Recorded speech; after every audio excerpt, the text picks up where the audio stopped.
Hey everyone, this is Damon. And Amada. And we're back, Mike. And we're back with Mike. And Brian was going to join us tonight, but he had a power outage, which is fitting because we're talking about the Halloween episode of Quantum Leap. And something mysterious always seems to happen when you talk about the B-Man.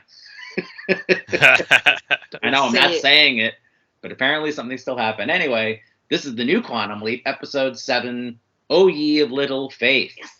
So the synopsis for this is Ben leaps into a priest who has been called to assist a family in crisis on Halloween night. As he delves into mysterious and inexplicable events, he's forced to muster all of his resources as a scientist before time runs out. The leap date is October 31st, 1934. Ben has leaped into Father James Davenport, a priest who is called in to perform an exorcism. Ooh! The first thing I'll just point out is how cool was it that the logo turned red? Orange. I thought it was orange, yeah. It was an orange. It was an orange and black. Yes. That was cool. I did like that. And a spooky take on the theme. Yeah, that was. Yes. I know we were talking last week about, or at least I brought it up, that it's been a little lackluster in my opinion, the score, and it was actually pretty atmospheric this time. Yes, absolutely. Yeah. So why don't you go first, Mike? Just what your thoughts on it were. Oh, well, it was a fun episode. You know, it did leave me guessing right till the very end. I don't want to skip ahead to the end, but it was there were a couple of nice little jokes there, like we need the internet. The what? Oh, perfect. Encyclopedias, the original internet. Yes, I cracked up laughing at that line. Yes. I got the encyclopedias. And I liked Addison's little, it was very much an owl type thing. When she first showed up, she just goes, boo. And, yeah, that was like Happy Halloween. He's like, yeah, costume. Nice costume. Not a costume. Yeah. Yeah, and one thing I just noticed on, I actually got to watch this one a second time. First time ever. I've watched an episode twice before doing one of these reviews. But that conversation he had with literally himself, but the reflection of his host. Yeah. That was good. And I don't remember Sam ever having an extended conversation with any of his hosts. So I wonder if that's going to be restricted to the Halloween episode, or if we'll see that further along, where if he's looking for advice and Addison's not around, will he talk to himself some more? Yeah, I know you have something to say about that. You just say it now. What was about the you called it mirror scrying? Yes. So why don't you share that? You can do many ways of fortune telling. You can, and the oldest to date is actually looking into a puddle or looking into a mirror, and you just stare and wait for the answers, and then they come to you. So that was really kind of cool that he literally was looking into the mirror, knowing that he's looking at his person he's jumped into, and was waiting for the answers. That was a cool little side little thing like that, and I really enjoyed it. Yeah, you're probably gonna have a few things to say about this because this was right up your alley. This episode. Oh yeah, this was. I just you were talking about how he had a lot of funny lines and stuff. So that's my notes too. That like I thought that was really funny when he the first thing he saw when he saw that demon, he was like the demon. He's like, oh hell no. Yeah. But when he walked in and it was I cracked up laughing at that. What we talked about, the encyclopedia thing. When Addison told him, "You're here to perform. That can't be right. You're here to perform an exorcism." And he's like, "What?" Yeah. And they're looking at him. And he's like, "What is the condition of the afflicted?" Yes.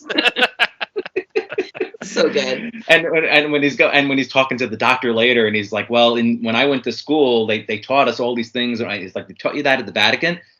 Yeah. Scientific methods. Yeah. Yeah. I did think all that was funny. Those are things that I wanted to point out. Yeah. What else? Yeah, no, that he actually completed the leap without her, pretty much. Yeah. So I like how she showed up at the beginning and they were having problems, and she's like you couldn't hear her at all. Yeah. and then he saw that with the demon. Yeah, I'll get back into the project where I did want to point out Ian's line of like he was wearing they were wearing the ears. Yeah, The cat ears.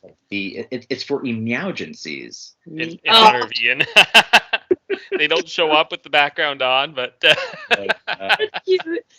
I mean, what I love is how he said that line with such a straight face. Like he did, it was just deadpan, and that just made it all the more hilarious. Yeah, it was funny at the same time. I maybe it's just me. Sometimes I find some of their lines a little corny. I don't know.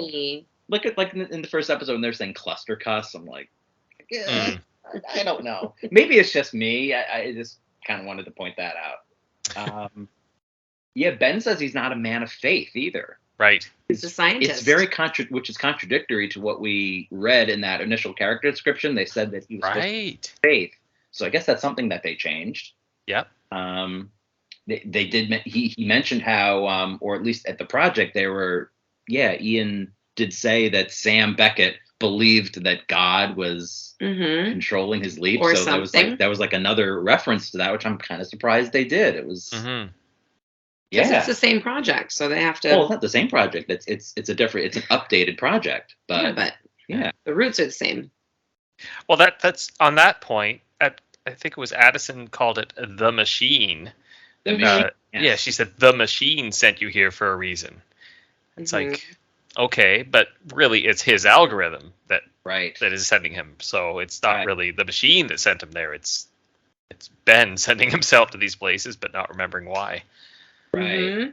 Yeah. There's just the whole. What I did like about the episode was it you thought it was this real spooky kind of thing, and it kind of turned on what our expectations were, and it became like a murder mystery type thing. Yeah. Favorite. Yeah. I'm skipping ahead around I little bit. I love that it was layered. You thought you were looking at one thing, and then the next thing you know, it was something else. And then the next thing you know, it was something else. Mm-hmm. Absolutely. There was 3 layers to this Halloween episode. It was very well done. Yeah, I guess just to kind of go in order, he goes in and he first sees that demon, and then he's trying to figure out what the rational explanation is for all of this stuff. And we do find out that he's basically that he was drugged. Right, because they were basically poisoning. What's her name? I have her name. Daisy. Daisy. That was it. Yeah, Daisy's the one who was he was trying to exorcise the demon out of. And then he's basically like slugging the big. Like after you're talking about how he's talking to himself in the mirror, Father Davenport, and maybe he was almost like letting him take over. It felt like that. Like he was like, "Well, you're a man of faith, so what do I have to worry about?" And he's doing all the Latin stuff, and he's taking a big swig of the gin, and then he passes out, and then there's that whole scene which was really great where he's working it out in his head with the hallucination with Addison. Oh, it was so good. Yeah. Yeah. And he's realizing, okay, I've been poisoned, and that's where all the hallucinations are coming into play. Which also throws in a question is because it was also from the soup that he was eating. Yeah, that was at dinner. Right. So, but he didn't do any of that when he first walked in. No. So the first big thing he sees, oops, sorry, I did that. The first he sees that at the very beginning before he's even had a drink or eaten anything. So right. I was wondering about that too. Or was that still there's a connection to that which we'll get into, of course, at the end, but you kind of thought that there's still something to all of that. Well, there was all of that Amish stuff that was going on with the haunting, how she put the fish under the thing to scare away whatever was there. Yeah, it was like the Jewish tradition. But it was tricking everybody else into thinking that was the death of the kid. And then there must have been, there's some mystery still to the fact that the aunt's body, got thrown up onto the thing. I mean, maybe it really was something else, but I mean, they did cover that, didn't they? How that happened. But I kind of felt that the way that she was so faithful and she seemed like she was really smart, Daisy. Mm-hmm. So for her to be afflicted so deeply, it did kind of feel like maybe there was something else that was there. I just kind of and to play into the fact that she it was manipulating the people in the house. When you watch all these like, ghost story stuff, that kind of thing can happen. You see it where people go in and they investigate and they're affected some way. So I was telling him, I think maybe when they originally were in there, maybe he really did see something, and maybe she really did see something, because she mentions it later, how she actually saw Ben the way he is. Yeah. In that first beginning. So I'm just wondering, maybe there is that layer that there was something there, that she's a sensitive, and he picked up on the actual demon that was in there, and then with the help of the father, and I feel like they were nodding at that, because the demons can affect your atmosphere and they can make you do crazy shit. So, am I allowed to say that? Crazy stuff. We'll edit of course, yeah. So I'm just wondering, maybe there was something there, and maybe he actually did do the exorcism. And on top of that, we find out. But we were going to jump ahead to what the actual shadow was supposed to be. Mm-hmm. It's supposed to be Janice that was trying to contact Ben. And the reason why they lost contact, because she was interfering with the program at the project. She had the gummy hand leak. Yeah. Oh, yeah. She Right. had the gummy hand leak. Which I think at the end of episode 3, that's what I was saying. I think she's building an imaging chamber so that she can contact Ben. So right. Finally coming back to it. Yeah. I think that there was a demon actually in the house. I do think that he exorcised it. I think that it affected the household. It was a murder mystery. And towards the end, and I do think that it probably interfered with Addison getting there in the first place, and building off of whatever Janice was doing, was kind of like because it did keeping them separated, keeping him from getting any help what he could ever need. So because it did seem like even if that was Janice, why would she be appearing like that? Like I a guess demon. that's kind of like yeah. I mean, after he'd had the poison, it makes sense that that's maybe how Ben was interpreting it, or it was messing up his brain enough that's how that's how it was appearing to him. Because it's easy to fall into, you say there's a ghost, and then you sit in a house. Maybe it's not even haunted at all, but maybe you hear something and you're like, oh, it must have been the ghost. Yeah. That's the way the brain works. But he was a scientist, and so he was really trying to, figure everything out scientifically. Yeah. And he wasn't scared. He wasn't scared of no ghost. I have seen shit that'll turn you white. Well, he was a little scared. He wasn't sure what he was. Yeah. He wasn't sure what he was doing. Yeah. I like that. Even Addison was, because he's talking about this stuff isn't real, possessions and things. She's like, you're literally possessing this guy right now. Right. Yes. Yeah. He's like, okay. Right. I'll just throw that out there. That mentioned vision boards at the project, which is just, she was into vision boards. We've tried that. Yeah, there wasn't much project stuff going on. I think it's the least amount of project we've gotten. Yeah. Right? And no magic either. No Ernie Hudson in this. Yeah, no magic this time. I know. Just interesting. We saw the girls bond. Oh, yeah. Even more. Yeah, Addison and Jen. Yeah. So that's making her character even more stronger. Yeah. Jen. Yeah, no, I think we said that the last time. We're finally kind of, she's growing on us, I think. Yeah, Jen. for sure. Yeah. That line that when he was, I think that was foreshadowing when she was doing that little demon voice. She's like, the end is nigh for you, traveler, I think she said, right? Yes, traveler. Yeah. The end is nigh for you, traveler, which I think is also foreshadowing how the storyline is heading towards where the conclusion of it will probably be at the end of the season. Probably. That's what I'm thinking. That's probably what that is. What else? Yeah. Oh yeah. So but I kind of liked how it gets into a rational explanation for everything, which is a little different than what we've been used to for the old show. Yep. They didn't go down that path where they pulled a twist at the end. Where it's like, oh, what, there really is something there. Yes. Right. It was like Jimson weed or the devil's snare. Yeah, Jimson weed. Yeah. That was what was making him hallucinate. I like that Ian had to look up the Reddit. Yeah. Ziggy wasn't working. And then that Reddit article has that error message 404. because it no longer existed. Mhm. That article no longer exists, Mhm. which is kind of cool. But I've also heard this too. I was listening to, I think, even the Quantum Leap podcast, and they were saying, what's kind of the purpose? Like, isn't this the stuff that Ziggy used to do? And what is Ziggy doing now exactly, other than calculating the different leap. timelines and stuff? Like, Mhm. yeah, maybe it's like 30 years ago we didn't have an internet, so Ziggy was able to figure all this stuff out. Now we have so much stuff at our disposal, so it does make me wonder a little bit where they're going with Ziggy now. But yeah, I know Eon just kind of being the control unit for the project. Yeah. Yeah, I just hope we get something. I know we've been saying it, that we hope to get something with Ziggy soon, and Ziggy's talking, and Brian said last week that he heard that she will only speak when he thinks it's somebody worthy to speak to. Yeah.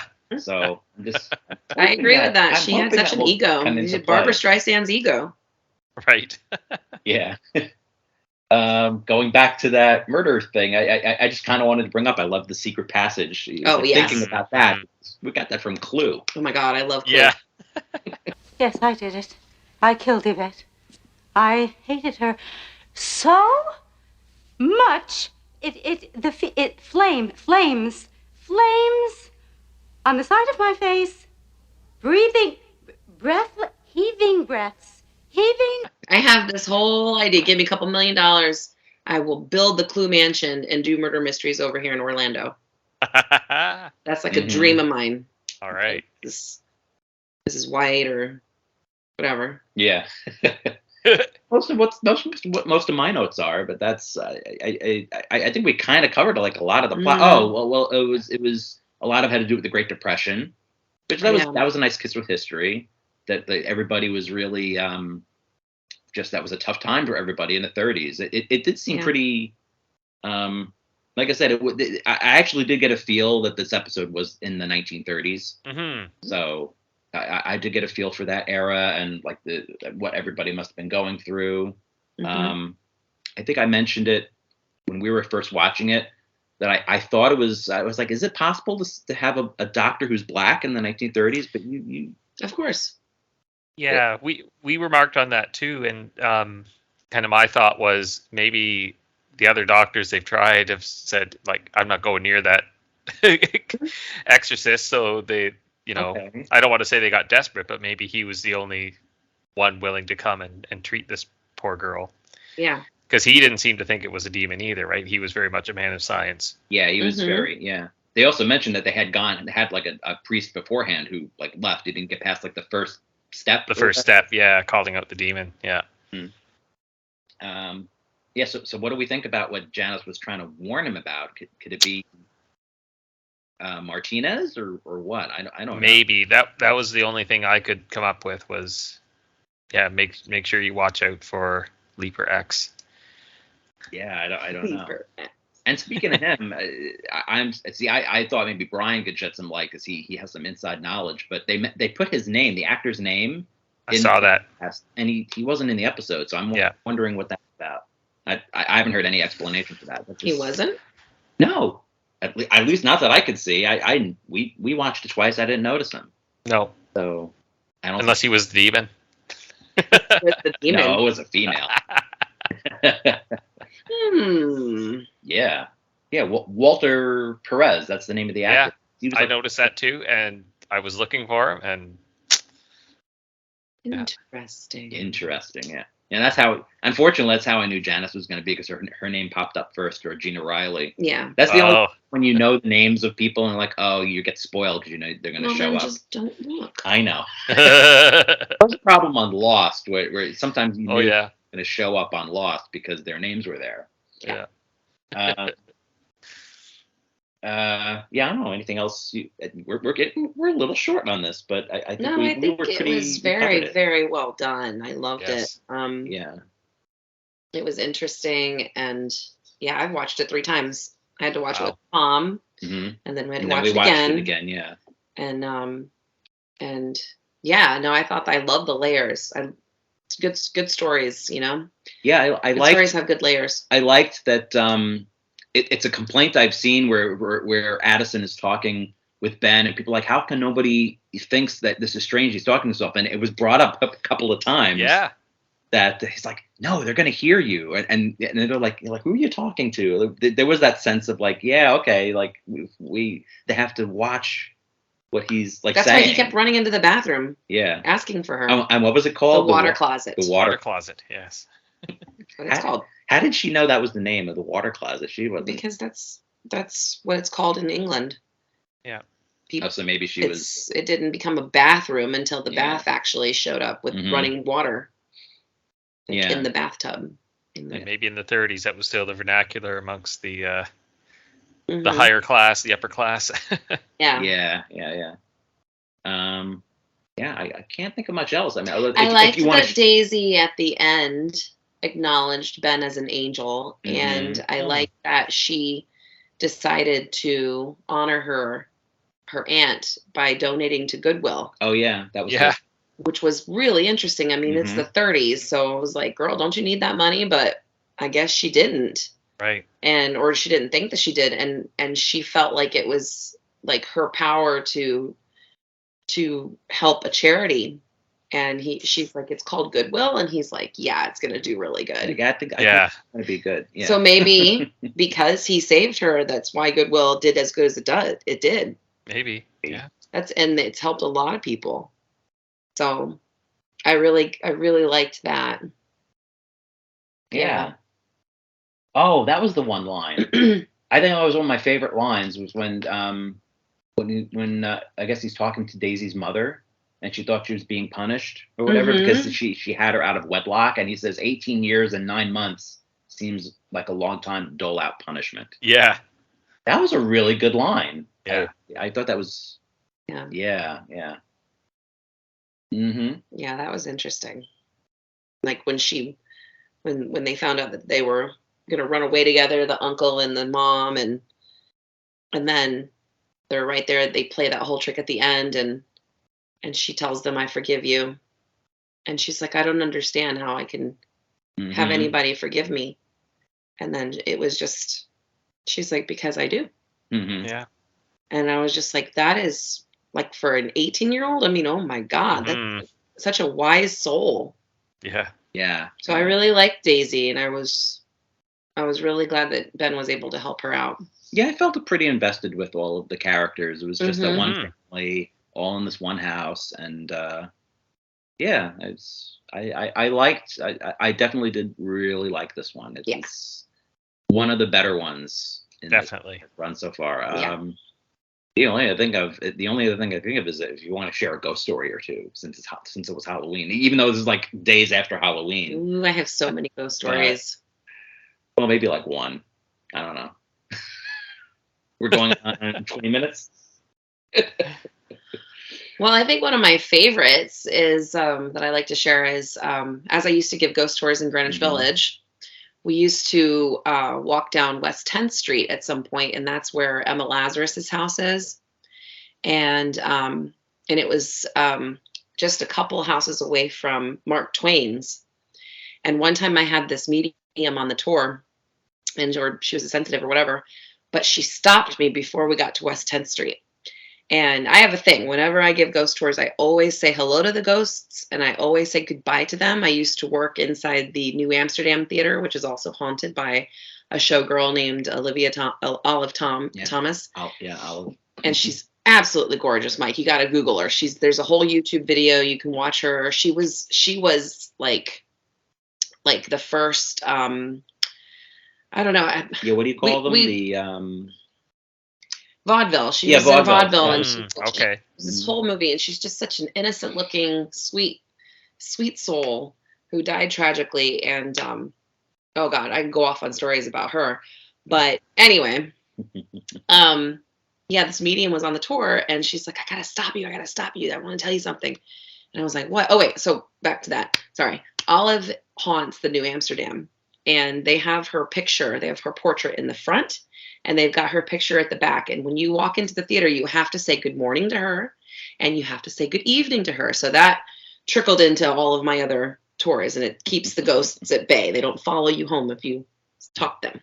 But, so on the tour, I would tell people about one of the ghost stories, and then I would mention that Mark Twain also had lived in one of the houses. So anyway, this medium stops me before we get to West 10th Street. I gotta tell you something. I was like, what?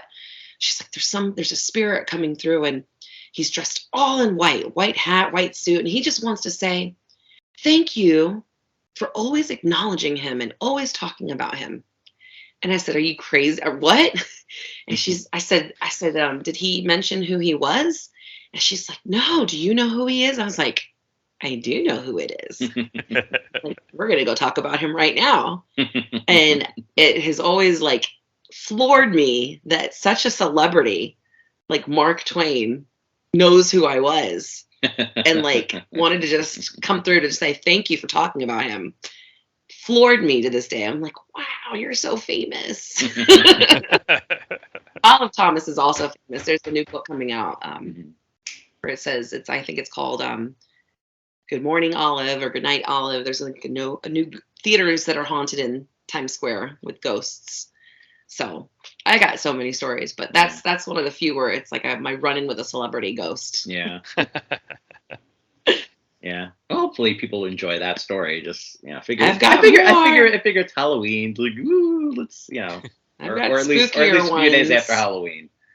That's my fun one. That's the fun one I like to share. But I got spookier ones, but we don't have to. Well, anything else you could think about, Mike, for the episode? Do you have any ghost stories? I don't have any ghost stories, no. Not that I can think of. No, Mark Twain. No, I haven't had the pleasure. No, the only other thing is I always remark on the new languages and high school Latin.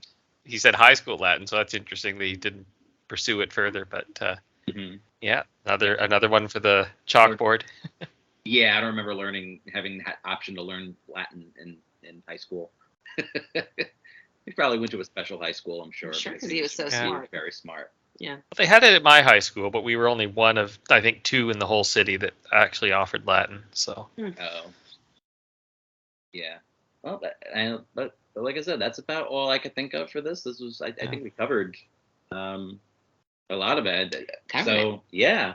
And then the leap for next week is actually the fall finale. I told you. Oh. Fine. So this is like the last episode for like 2 months next week. Oh, I'm going to miss you guys. Yeah. We'll have a little break. I think I kind of We'll have the stress of the holidays, though. Yeah. But the next episode is Stand by Ben. I think something big is going to happen because it says that the synopsis for that is Ben leaps into the body of a 16-year-old boy and finds himself among a group of outcast teens on the run. Ben relies on determination to try and guide himself and Addison to safety, which is kind of a weird thing to say because why would he need to bring Addison to safety? But and all leading to a shocking revelation as a significant piece of his memory returns. Ooh. That has me intrigued. Yeah. So they got to be doing something big for the mid-season finale. Yeah. Right. I'm thinking maybe when Janice. You just said that about Addison, is one of those kids Addison? That's what I was just wondering, yeah. I am wondering that, but I don't know. Because it's going to be the 90s if, I think Blur's Song 2 was playing, so. Oh, yeah, Blur, yeah. Yeah, I think it's 1996, they said in the preview. That would be her time. Yeah. I don't know. That's very interesting. But I just think, if we just saw Janice pop up at the end, she's trying to get in touch with him. So I'm almost wondering if one of my predictions is like you might actually find out why Ben leaped. Mm-hmm. Right. Yeah. So I don't know if we'll see Leaper X, but I think we'll definitely see Janice.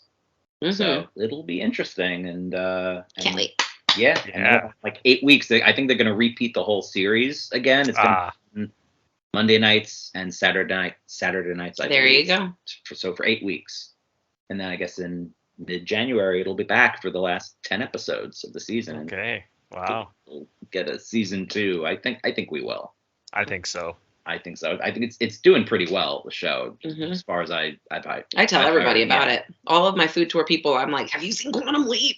They're like, Yeah, anybody who's a lot of these other websites that are sharing all these things that are doing the show's doing terrible. They just want clickbait. They're Oh, yeah. I could name them, but I don't know offhand. But So it's not worth it. yeah. mm-hmm. Well, so that's our review of O Ye of Little Faith. That was good. Hopefully we can say that without anything more wrong happening. Well, you didn't say the B-man, Can't so say we're the good. B-man, so, but, well, that's what I got. That's all we got. So, I guess we'll be back next week. Maybe we'll be back with Brian. Hopefully he'll... Yeah. All right, Yep. so... Make sure you guys like and Yep, subscribe. like Leave and some comments. What did you guys think? Yeah. We want to know. All right, so until next time, until next week, this is Damon. And Amada! And Mike. And Mike! And we'll see you then. Bye, everybody. Bye-bye. Oh, she's leaping. Leaping!